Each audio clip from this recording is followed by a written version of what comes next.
नमस्कार, मी कल्याणी पाटील आपल्यासाठी घेऊन आलेली आहे मुख्यमंत्री माझी लाडकी बहीण योजना याविषयी थोडक्यात सविस्तर माहिती। तर हा व्हिडिओ शेवटपर्यंत नक्की बघा। तर महिलांना शासनातर्फे दरमहा 1500 रुपये दिले जाणार। तसंच मुख्यमंत्री माझी लाडकी बहीण योजना वय हे 21 ते 60 वर्ष दरमहा 1500 रुपये मिळणार। अंमलबजावणी म्हणजे जुलै 2024 पासून दरवर्षी शासन 46,000 कोटी रुपयांचा निधी उपलब्ध करून देणार।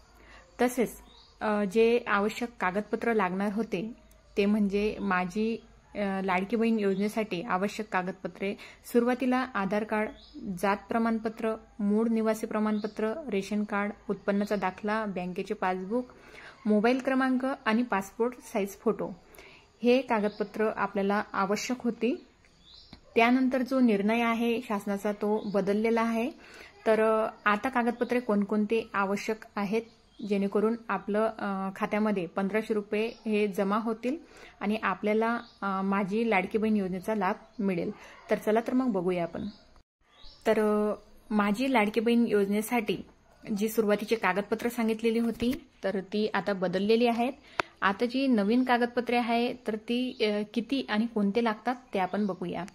ते म्हणजे आपल्याला आधार कार्ड झेरॉक्स लागणार आहे, जात प्रमाणपत्र असले नसले तरी चालते, तर आधार कार्डची झेरॉक्स आपल्याला लागणार आहे आणि मूळ निवासी प्रमाणपत्र नसलं तरी चालेल, रेशन कार्डची झेरॉक्स लागणार आहे, बँकेचे पासबुक लागणार आहे, मोबाईल क्रमांक लागणार आहे, त्याच्यावर OTP येतो आणि आपल्याला पासपोर्टचे साईज फोटो लागणार आहेत, 3 फोटो लागणार आहे। तर जर तुमच्याकडे रेशन कार्डमध्ये जर नाव उपलब्ध नसेल तुमचं तर तुम्ही उत्पन्नाचा दाखला देखील देऊ शकता। तर उत्पन्नाच्या दाखल्यासाठी आपण उत्पन्न दाखला काढून त्याला आपण मिस्टरांची म्हणजे आधार कार्ड किंवा मतदान कार्ड झेरॉक्स असते ती प्रत जोडायची आहे। त्यानंतर आपलं जो उत्पन्नाचं दाखल्याचं जे कागदपत्र आहे ते कंप्लीट होते आणि आपण जर रेशन कार्डमध्ये जर नाव नसेल तर आपण अशा पद्धतीचा उत्पन्न दाखला काढून नवऱ्याचं डॉक्युमेंट लावून आपण अशा पद्धतीने आपलं जी सर्वे आहे ते आपण पूर्ण करू शकतो आणि चांगल्या प्रकारे म्हणजे फॉर्म भरून आपण ही योजनेचा लाभ मिळवू शकतो।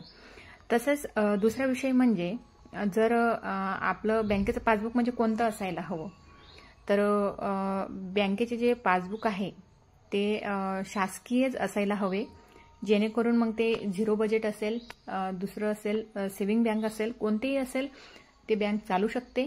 फक्त जे बँक पासबुक आहे म्हणजे जे झेरॉक्स आहे बँक पासबुकचे ते शासकीयच असायला हवे। तसेच अर्ज करण्याची जी सुरुवात होती ती 1 जुलैपासून झालेली आहे आणि अर्ज करण्याची जी शेवटची तारीख होती ती 15 जुलै होती। पण आता नवीन GR आलेला आहे, तर नवीन GR आल्यानुसार ते प्रारूपाची जी निवड यादी आहे ती प्रकाशित केली आहे। तर आता जी तारीख आहे अर्ज करण्याची म्हणजे दिनांक ती वाढवली गेली आहे। तर आता 31 ऑगस्टपर्यंत आपण कोणतीही महिला म्हणजे अर्ज करू शकते। माहिती आवडल्यास चॅनलला नक्कीच लाईक करा, शेअर करा, सबस्क्राईब करायला नक्कीच विसरू नका।